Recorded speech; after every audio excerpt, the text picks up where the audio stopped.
Alright, what's up guys? Joseph Quick here, and today I'm doing a review over Savannah monitors. Now, what I can go ahead and tell you guys is Savannah monitors are very expensive. Very expensive. And sorry if the lighting and everything else is a little weird. I had to move, so still trying to figure things out. But on a different note, let's hop to it. So Savannah monitors, they are cheap to get. $30. You're expecting to be able to keep it just like, for instance, a leopard gecko. That's simply not the case. You can't. Because a little thing that's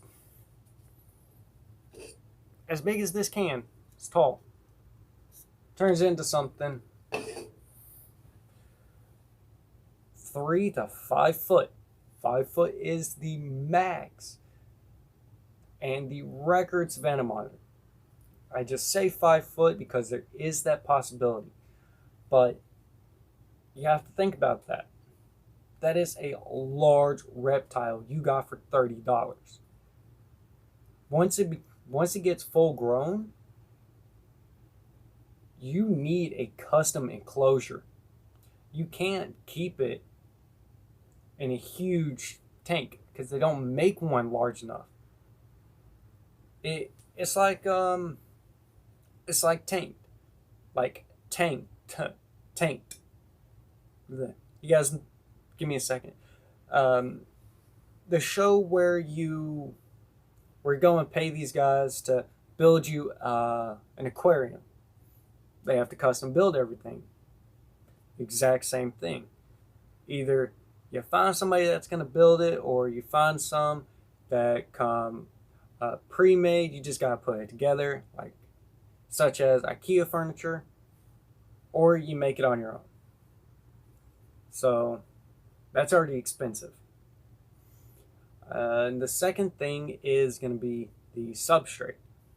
Now, if I was to add up how much everything cost in my Savannah monitors enclosure, including the tank, which I got in a trade, so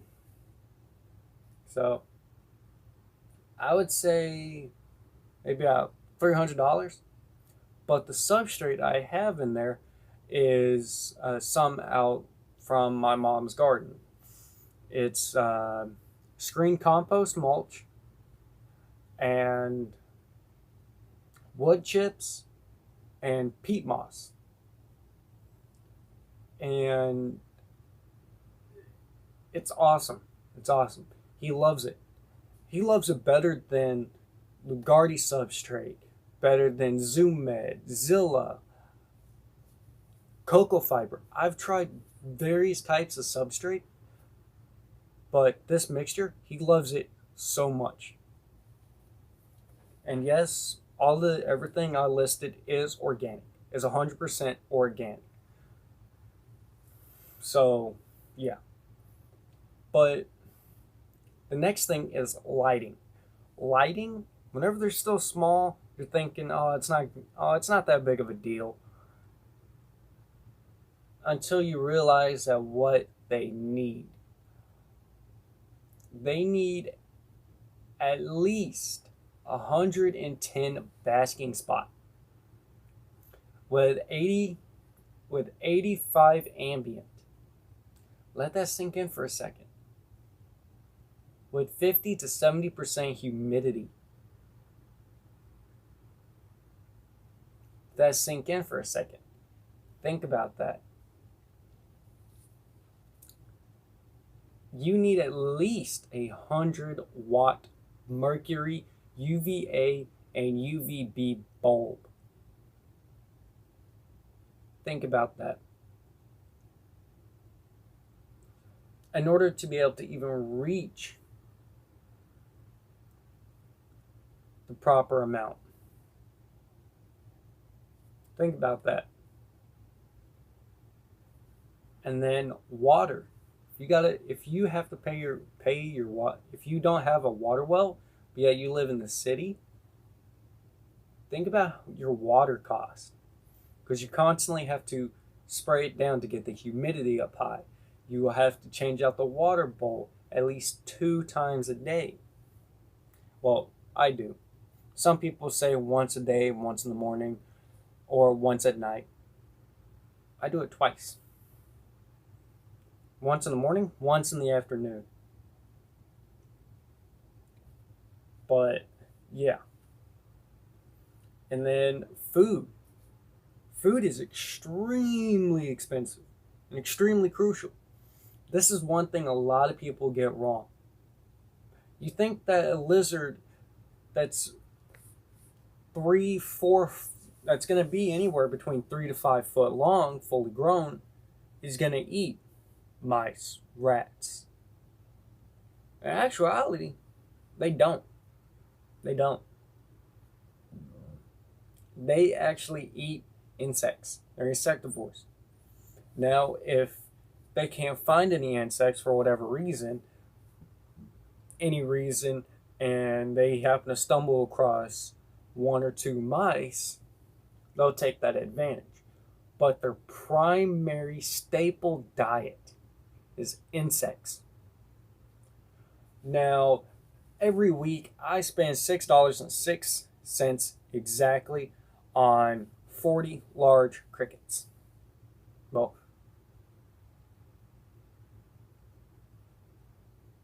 yeah, because he doesn't eat all 40 at once. Doesn't eat all 40 at once. Or all 20 a day. So I give him 10, 10, no. I give him 5, 5, 10, 10, 5. No. 10 for 4 days in a row. 10 for 4, no. 10, break, 10, 10, break, 10. Break, 10. So that way he's got a day to digest everything. So that way, because you don't know when they're full. Because they will eat until they are full. They will gorge themselves. And that's part of the reason that a lot of Savannah monitors don't live to be as old as they should. Because we give them so much food that they get fatty liver disease. What that is the body has so much. This is even common in humans and a lot of other animals. Fatty liver disease is whenever your body has stored so much fat that it starts storing it in your liver, wherever your liver is. It starts storing it in the liver, and then it starts circulating through the blood. If you don't burn that off in time, that turns into a disease, which then kills you and can kill your animal. With a Savannah monitor, that is so common because we do not feed it its staple diet. Its diet in the wild. We feed it whatever we think it should eat. It needs to feed on insects. I give my Savannah monitor one fresh-killed fuzzy a month. Once a month as a little treat. Only once a month. Okay, and then handling your Savannah monitors. If you get them whenever they're still relatively small, work with them. Handle them for no more than 15 minutes a day until you can almost stick your hand in there. It'll come and walk up onto your hand.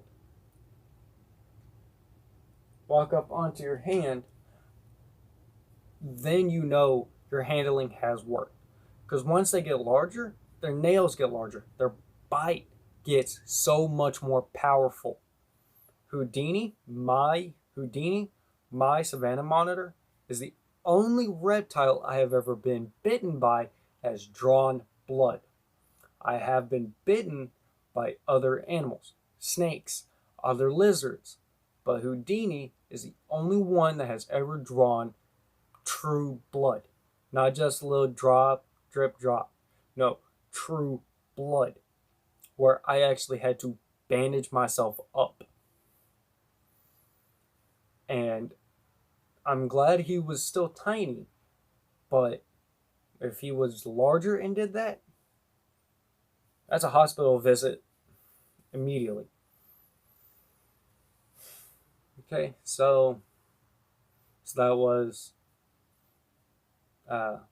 expenses, food, handling, husbandry, and yeah. Oh, availability. You can almost go to any pet store, excluding PetSmart and Petco, and you can find a Savannah monitor. They're inexpensive. They're inexpensive because they're in such high demand because they're so cheap.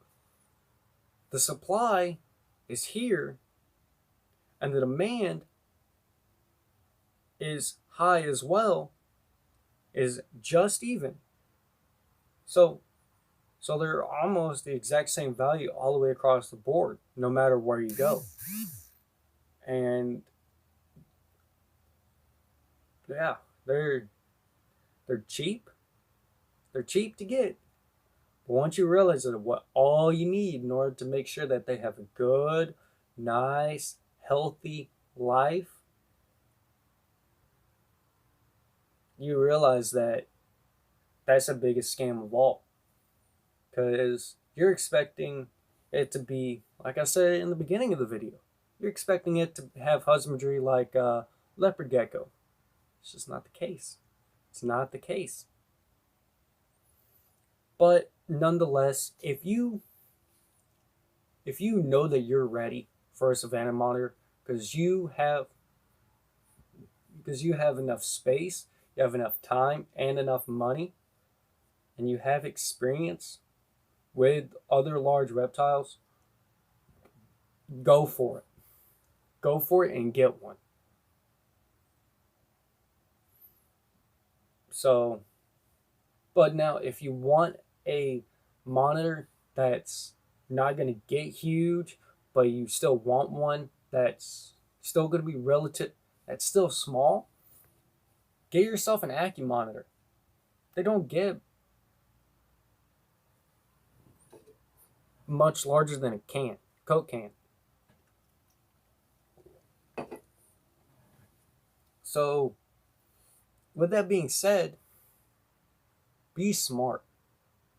An Accu monitor will do the exact same thing as a Savannah monitor, black-throated monitor, a Nile monitor, all these other monitors.